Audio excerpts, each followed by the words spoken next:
Hello and welcome to the Innovators Series. I'm George Vukotic at the University of Wisconsin-Parkside, and today we're going to look at smart cities. If you look at the concept of smart cities, it's becoming more and more important as you see more individuals moving into the cities and challenges we have with the cities. From a business side, it's also important because the growth of technology and the implementation of technology can have a major impact on how individuals in our societies work together. Joining me today is Peggy James from the University of Wisconsin-Parkside, who actually created the idea of the concept and the program here. Peggy, welcome to the program. Thank you, George. Thanks for having me. I'm really pleased to talk about the center that we've just started. It's been something that's been a few years in the making, so I'm really pleased that we have a chance to introduce this to everyone. Okay. So can you tell me a little bit more about how you came up with the concept, how you came up with the idea, and how you brought it to fruition? Well, I'm a political scientist, and so I've always had an interest in citizen engagement, communities, and also in the equitable aspects of economic, social, and political development. And here at Parkside, that's actually one of our major pillars, is community engagement. And so whatever happens in the community is something that Parkside is always very interested in helping in and facilitating. Finally, when we started to see some development in the urban corridor between Milwaukee and Chicago, and a lot of investment from major corporations, it really was an interest for not only me but Parkside to become involved to make sure that the economic, social, and political development was equitable, and that the folks who lived in these areas could benefit from that development.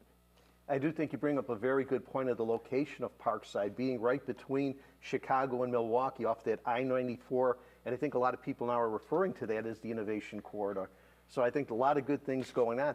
And then was there like an event maybe a couple of years ago that sort of brought all of this together? Can you tell us a little bit about the event in Racine that got a lot of focus on the area here? In 2019, Racine was designated by the North American Smart Cities Council as a smart city, an emerging smart city. And what's unique about that is that we were the smallest city to get that designation. So many people, when they think of smart cities, will think of Chicago or Miami or San Francisco. But the reality is that most of the cities in the United States are actually small to mid-sized cities. And so what works for a large urban environment such as Chicago may not work as effectively here. One of the challenges, for instance, is that we have more limited resources than a lot of those other cities. So we need to be much more careful and intentional about how we plan the development process. After the designation in 2019, in September, the Chief Innovation Officer of Racine led an effort to have a Smart City series in September, and that consisted of a two-day conference, a readiness workshop, which I think is really important because it really got people thinking about the applied aspects of smart cities locally, and also an event that actually honored our innovators in the area. Racine used to be known as the Invention City, but what we want right now is for it to be known as the Innovation City. So this three-part series was actually a really good kickoff to the interest in smart cities. Unfortunately, it was in fall of 2019, so we've had to take a little bit of a hiatus, but we're hoping to have something like that in the coming months, just to sort of revisit that effort. I think that would be great. I've heard a lot of talk and a lot of energy. So as you see more and more focus on smart cities and a lot of the major corporations creating divisions and programs as well, I think that's going to be a great opportunity. So I think that's good. So in addition to putting all of these things together, now you've also written on the topic quite extensively. Well, I'm an academic, and you can't help but do a little bit of research and a little bit of publication. But my most recent work on it has been collaborative, which I think is really important, because smart cities is not only about one particular discipline. It's not just for data scientists or computer scientists or engineers. It also involves political scientists, people who are involved in policy making, all sorts of different disciplines. And my most recent work has actually been in collaboration with people from different areas. Most recently, one on Racine is actually done with the Chief Innovation Officer of Racine, so we have a very applied focus to that. Also, currently, I'm working on an NSF project that is looking at making training modules for workers in Industry 4.0. manufacturing is changing. It's not what we used to think it was. My view of manufacturing is kind of a industrial factory floor, but now advanced manufacturing means that workers are actually more involved in various aspects of decision making in the production process, in the consumer satisfaction process, and that means they need to develop different decision making skills to be successful. So, and this isn't just for our CIOs, CEOs, and all the C-suite executives. It's for the people who are actually on the advanced manufacturing floor. Okay, I think you bring up a lot of good points that although we still have manufacturing, a lot of what's needed to do things is different, requiring higher order skills. Very interesting. And then with that, you've put together a curriculum here. Could you tell me a little bit about was that certificate program and a degree program? Could you give me a little more background on what you have here at the University of Wisconsin-Parkside as far as education? We have a graduate certificate in smart cities and a concentration in smart cities within our Masters of Applied Professional Studies program. And both of those are actually very skill-oriented and skill-based, designed to actually have our students come out of these certificates or concentration with policymaking skills, social skills, economic understandings, because really there's a big difference between just having technology and implementing it to implementing it effectively, equitably, as cheaply as you can, especially in the smaller communities. So what both the certificate and the concentration look at is to give students the skills to be able to work effectively with the technology. So for instance, one of the courses we have is a course on public-private partnerships. And this is increasingly becoming more and more important for people to use in the development space. Cities don't have the money to do a lot of the things that they want to do for their citizens. Corporations may have the money, but they need to, obviously we all have our objectives and the things we need to get out of those partnerships. Public-private partnerships are very intricate and difficult to manage to make sure that everybody's happy with them. And so one of the courses we have is specifically oriented towards helping our students understand how they work and how they can be actually mutually beneficial for everyone involved. So that's an important decision-making and planning skill that actually, up until now, people haven't spent a lot of time on. Got it. And if I understand correctly, University of Wisconsin-Parkside is the only university in Wisconsin that has a Smart Cities program? That is correct. And one of the few in the country? That is correct. Actually, most of our smart city efforts in the country have been more on artificial intelligence, technology, data analysis, big data analytics. All of those are absolutely important. It's just that our focus has been more on helping people to understand them enough so that they could implement them effectively, either in the industry or especially in smart cities, especially in that environment. And part of it also involves making the community aware of what these technologies can do for them. A lot of community members aren't aware of this. And so to come and say, we're going to give you a new technology, I often think of my mother who got a real fancy television and a remote control and never used it because she couldn't figure it out, right? Yeah. And I think it's the same thing here, is we can have technology, but if it's not accessible, if someone doesn't understand the value that it provides to them, then it's not really very good at all. I'll quote Mayor Mason on this, is that in Racine, is that he's often said, and I know Kenosha's Mayor Taramian has said the same thing, is that if our citizens can't benefit from the technology and the opportunities that come from a smart city, then we shouldn't be doing it. And so there, this is a lot of the focus of our smart cities training, is to make sure that we have the citizens and the community in mind and keep the political aspect and the social aspects at the forefront. Yeah, very good points. No, very good. And is this program classroom or online or a combination of both, or could it be customized, or how? It is all online, and it's possible to do our master's program within 18 months, the entire one. The certificate can be done within a year. And it's very, very easy. You can come in at any time, so it's not just a fall enrollment. People can come in at the spring or the summer as well as the fall. And it is all online and ready to go. Wow, great. And it sounds like an ideal program for everybody, but is there a particular audience or particular group that would especially benefit by taking this course or getting the certification?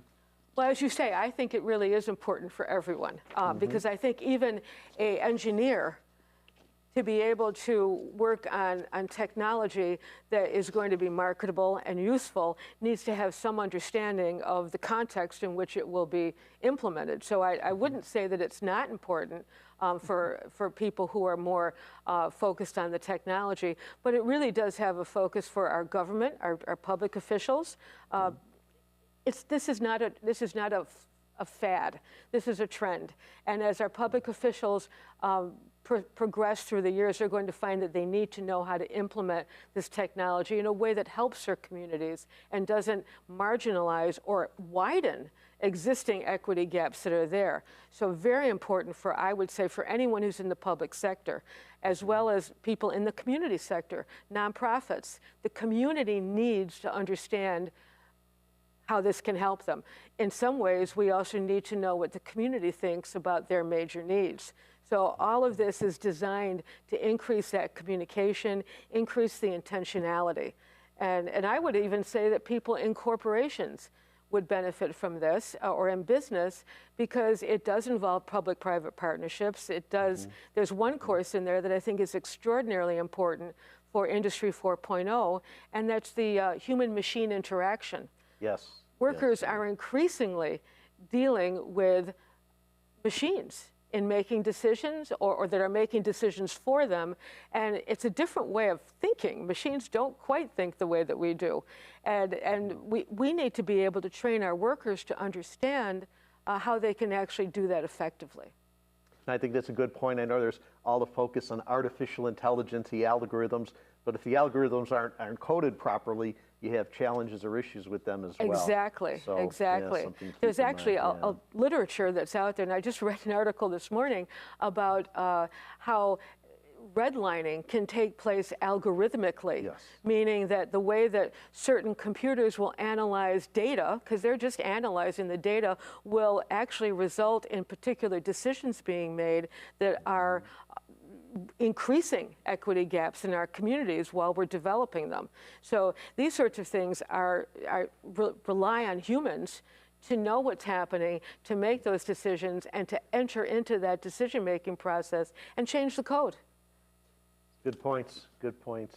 Peggy, I know you've got the formal educational program, but I understand that there's also opportunities, and there's work actually going on with some local cities of Kenosha and Racine. And could you expand on that and then talk about, I understand there might be a global perspective where we also had some global inquiries? Right.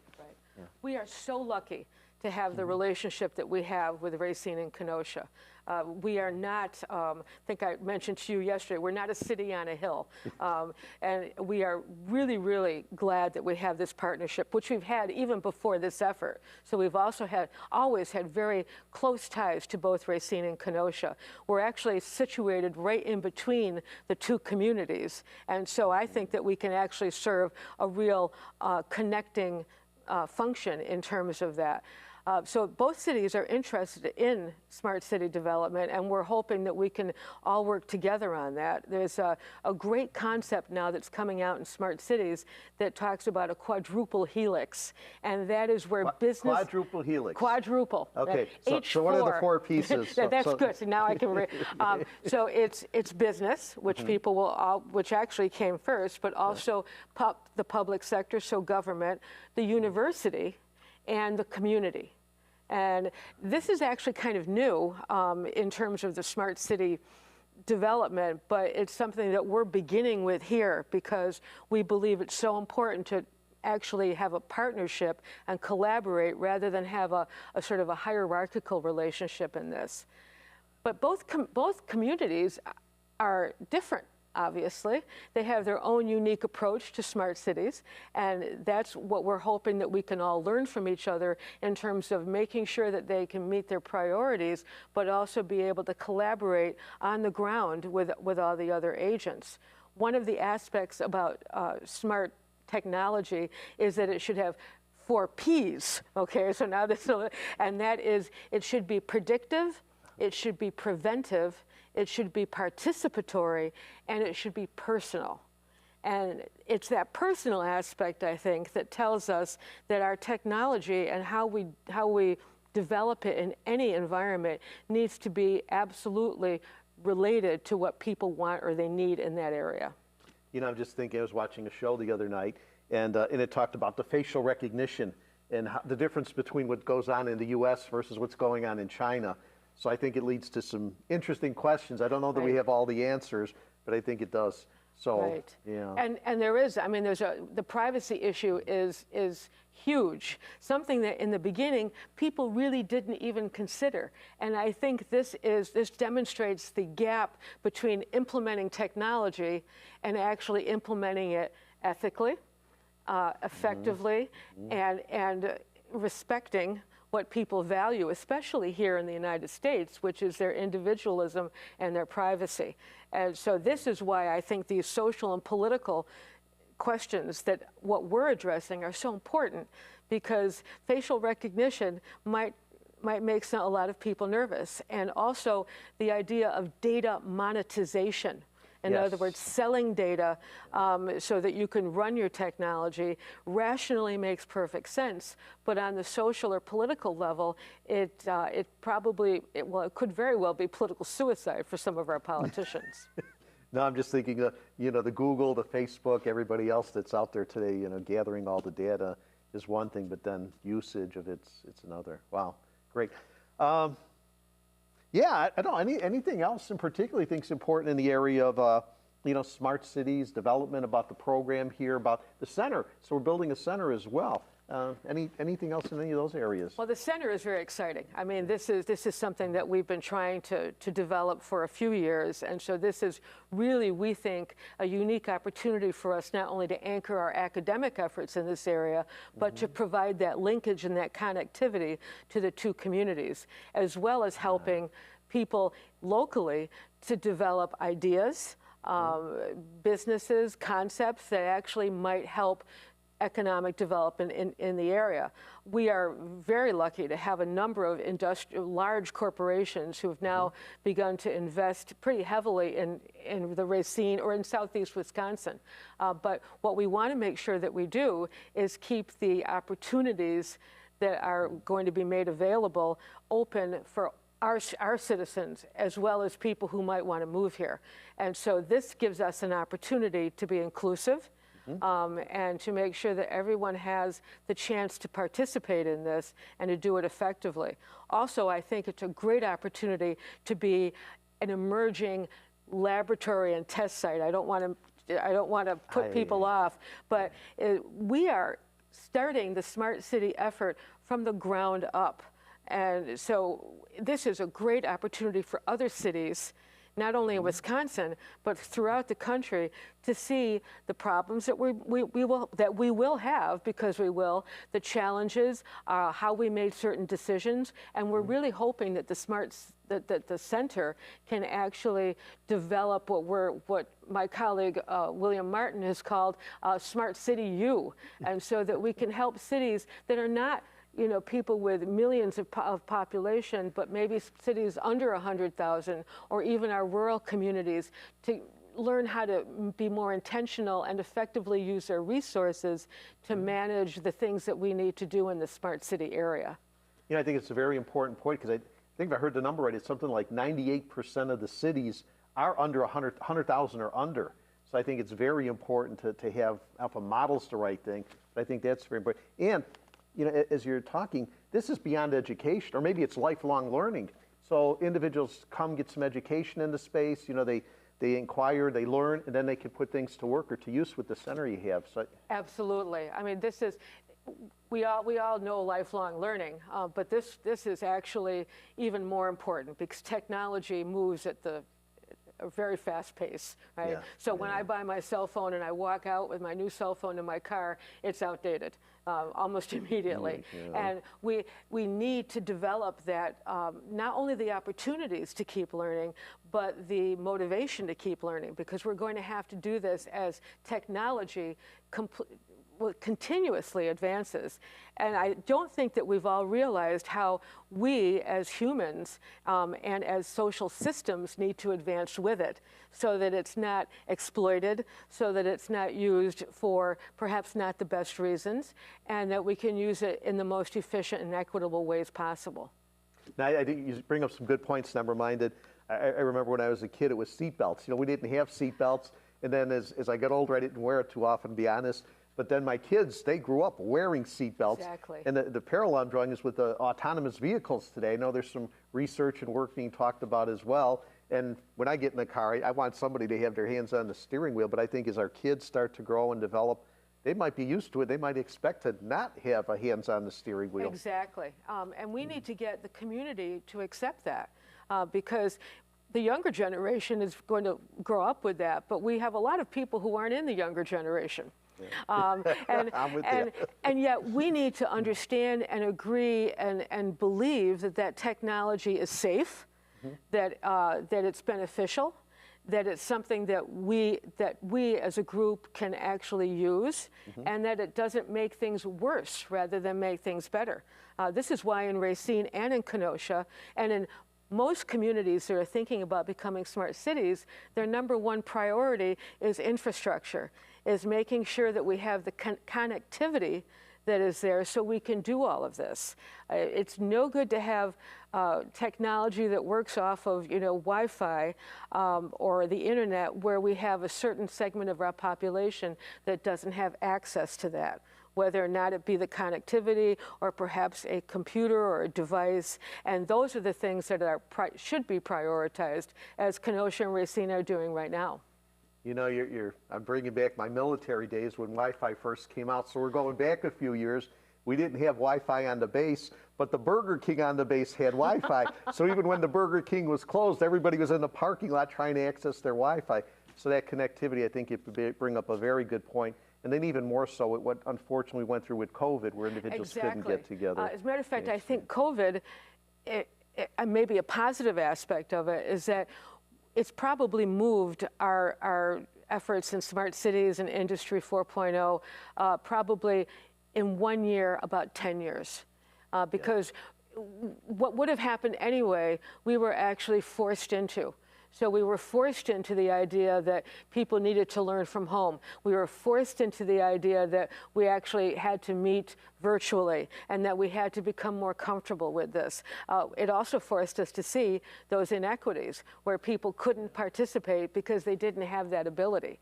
And so in some way, in that particular way, COVID has actually pushed us, perhaps we weren't ready, but here we are, in an environment that really recognizes the need for improved connectivity, reliable connectivity, and the fact that everyone has to have access to it.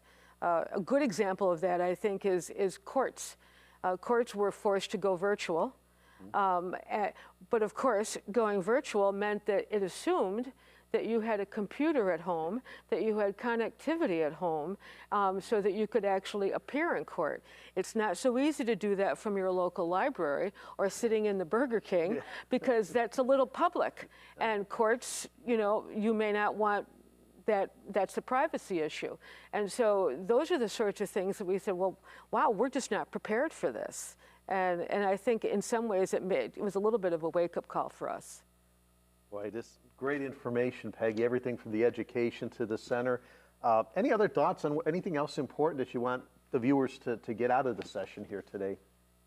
Well, I would say visit the Center for Research and Innovation in Smart Cities Center site, because that's where more information will be coming out.